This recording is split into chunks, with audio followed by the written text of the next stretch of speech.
Sunset Sound, Abbey Road, Ocean Way, Real World, Electric Lady. All these studios are bucket list destinations for artists. But as time has ticked on, other bucket list studios like Sound City, Hit Factory New York, and Olympic Studios have closed their doors, and it seems that new studios aren't opening up to replace them. There are lots of recent world events and technological advances that you could blame for the decline of the commercial studio.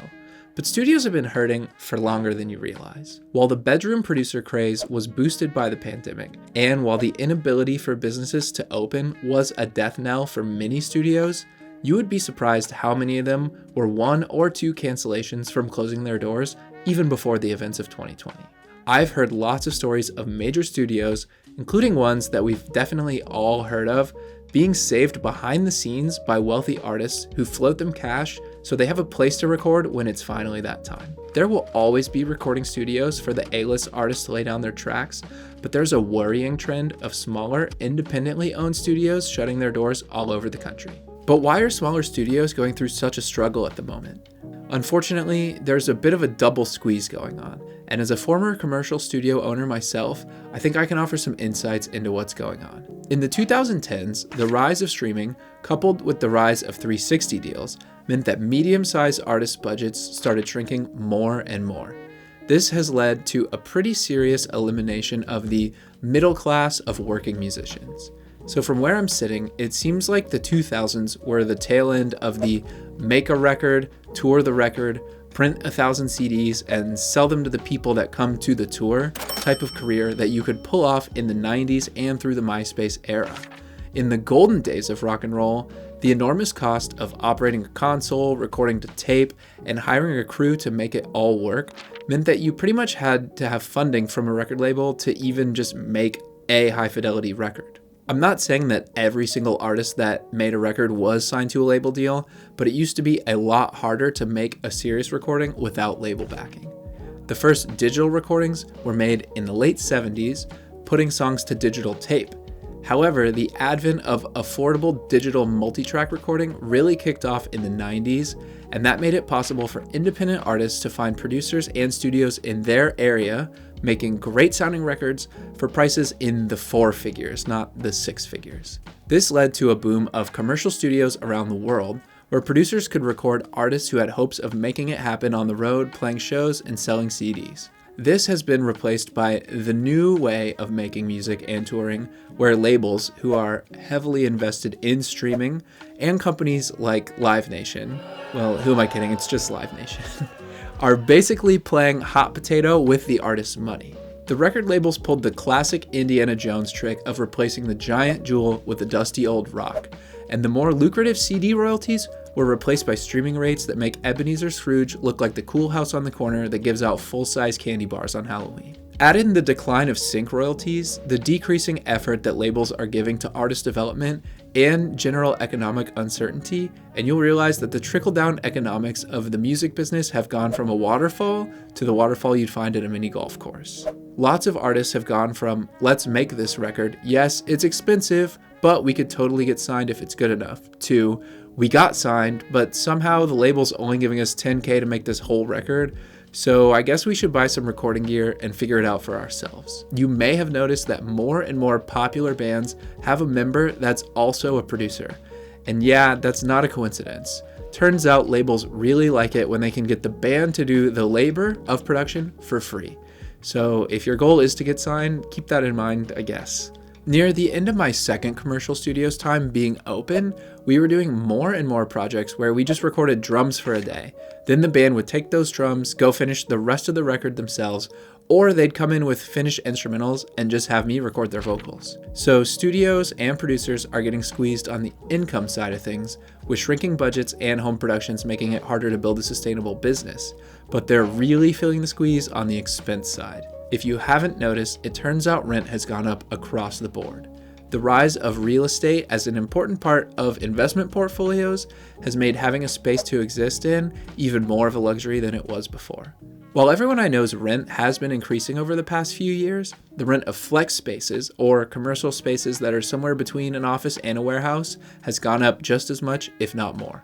Go look at LoopNet or Craigslist commercial space listings if you don't believe me. More stable businesses, like popular restaurants and stores, have been struggling to make it in this market, with even local mainstays near me choosing to close their doors.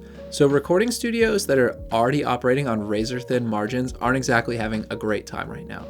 So many studios are depending on a cool landlord that they've been renting from for a very long time who doesn't really care about raising their rent. For example, one studio in town that was pretty busy closed for good because their landlord sold the building because they got an offer they couldn't refuse to turn that building into a parking lot. Once that specific space was no longer available, they couldn't find anything suitable to move to, and that was the end of that. So budgets are down, rent is up, and that is a hard equation for any studio to beat. But a technological revolution of sorts has created a new generation of home studio producers that are filling in the gaps. As music tech manufacturing improves, a $500 mic and a $200 interface will continue to be better and better sounding. Digital emulations of plugins are making outboard gear less and less relevant, and even if you prefer the sound, the form factor could use work. Being tied down to a specific space to do your best work just doesn't gel with the current culture. I will literally have collaborators text me a WAV file and I will drop it right from iMessage into Pro Tools. If I have to be at my console to export a mix because someone needs the bass turned up a smidge, they might be upset when I can't get it to them that week. If you don't have space to record a certain instrument, you can just hire someone on AirGigs or Fiverr to record the parts with higher quality gear than you have, and it'll be in your email within a few days. I have a video I'm working on about AI in music, so subscribe if you're curious about that, but needless to say, it will have implication when it comes to the future of producing and studios.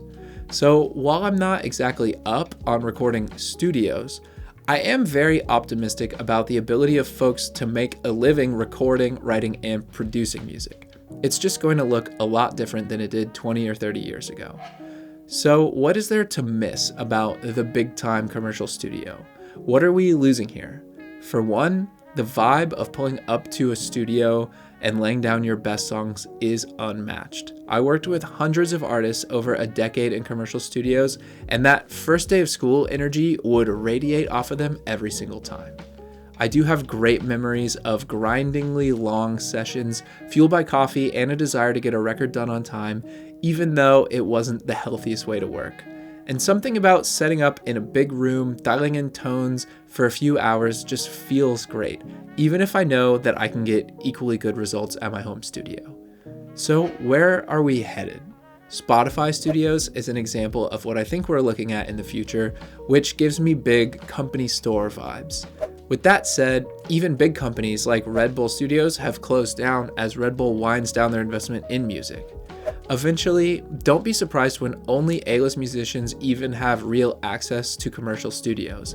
As they become more scarce, my hope is that remaining studios are able to keep their schedules full and keep the legacy of big rooms alive. I could see a future where labels start owning their own recording studios again, partly to fill in the gaps left by closing studios, and partly to take a step toward vertical integration. But I also wouldn't be surprised if this never happens and they just use AI Drake to spit out high quality vocals while real Drake plays basketball 1,000 miles away. I'm only half kidding on this one, but I do see lots of producers and songwriters, mostly the ones with 7-figure publishing deals, starting up new studios, which is a cool trend. But on the flip side, I don't know how much this really means to the everyday artist, because they're usually only giving studio time to people that they co-publish with. And I also wonder if they'll actually keep them running when their careers as writers start to wind down, since it seems like the royalties from their hit songs are what's keeping those doors open. However, it's not all doom and gloom in the audio world. While the landscape is shifting, I'm seeing more and more producers and artists start to carve that middle-class niche back open. While streaming isn't quite CD money, I have more than a few friends and collaborators who have found a way to pay their bills with streaming money. Mostly because they're self-releasing music, and that million monthly listeners money is enough to pay one person's rent.